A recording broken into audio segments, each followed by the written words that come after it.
ಕರ್ನಾಟಕದಲ್ಲಿ ಅತಿ ದೊಡ್ಡ ಎರಡನೇ ಕೆರೆ ಅಯ್ಯನ ಕೆರೆ. ಇದರ ವಿಸ್ತೀರ್ಣ 100 ಎಕರೆ ಇದೆ ಅಂತ ಹೇಳ್ತಾರೆ. ಚಿಕ್ಕಮಗಳೂರು ಡಿಸ್ಟಿಕ್ ಕಡೂರ್ ತಾಲೂಕಿಗೆ ಸೇರುತ್ತೆ. ಇದನ್ನ ಸಕ್ರೆಪಟ್ಟಣದ ರಾಜ ನಿರ್ಮಾಣ ಮಾಡಿರೋದು ಅಂತ ಹಿಸ್ಟ್ರಿ ಇದೆ. ಹೊಯ್ಸಳರು ಮತ್ತೆ ಅದನ್ನ ಪುನರ್ ನಿರ್ಮಾಣ ಮಾಡಿದ್ದಾರೆ. ಕೆರೆ ಮಾಡಕ್ಕೆ ಮೂಲ ಉದ್ದೇಶ ಕೃಷಿಗೆ ಹೆಲ್ಪ್ ಆಗ್ಲಿ ಅಂತ.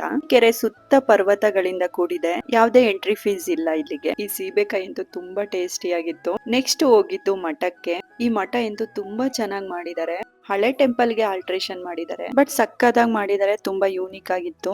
ಪ್ರತಿಯೊಂದು ತುಂಬಾ ನೀಟಾಗಿ ಡಿಸೈನ್ ಮಾಡಿದ್ದಾರೆ. ಭುವಿ ಅಂತೂ ಅವನೇ ಪೂಜೆ ಮಾಡ್ತಿದ್ದ. 1950ರಲ್ಲಿ ಇದು ಸ್ಥಾಪನೆ ಆಗಿರೋದು. ಇದು ಹೊಸದಾಗಿ ಮಾಡಿರೋ ಬಾವಿ ಅಂತೆ. ತುಂಬಾ ಆಮೆ ಇತ್ತು. ತುಂಬಾ ಕ್ಲೀನ್ ಆಗಿತ್ತು ಈ ಬಾವಿ. ಇದು ಹಳೆ ಬಾವಿ ಅಂತೆ.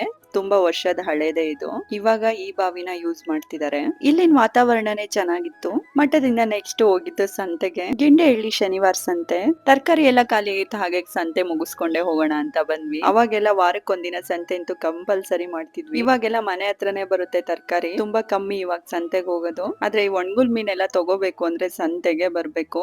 ನಾನು ಇಲ್ಲಿ ತಗೊಂತಿರೋದು ಫ್ರಾನ್ಸ್. ಇದ್ರ ಪಲ್ಯ ಅಂತೂ ಸಕ್ಕದಾಗಿರುತ್ತೆ. ಸಂತೆಗೆ ಬಂದ್ಮೇಲೆ ಪುರಿ ತಗೊಂಡ್ಲೇಬೇಕು. ಎಲ್ಲ ತಗೊಂಡ್ ಮನೆ ಕಡೆ ಹೊರಟ್ವಿ. ಮತ್ತೆ ಸಿಗುವ.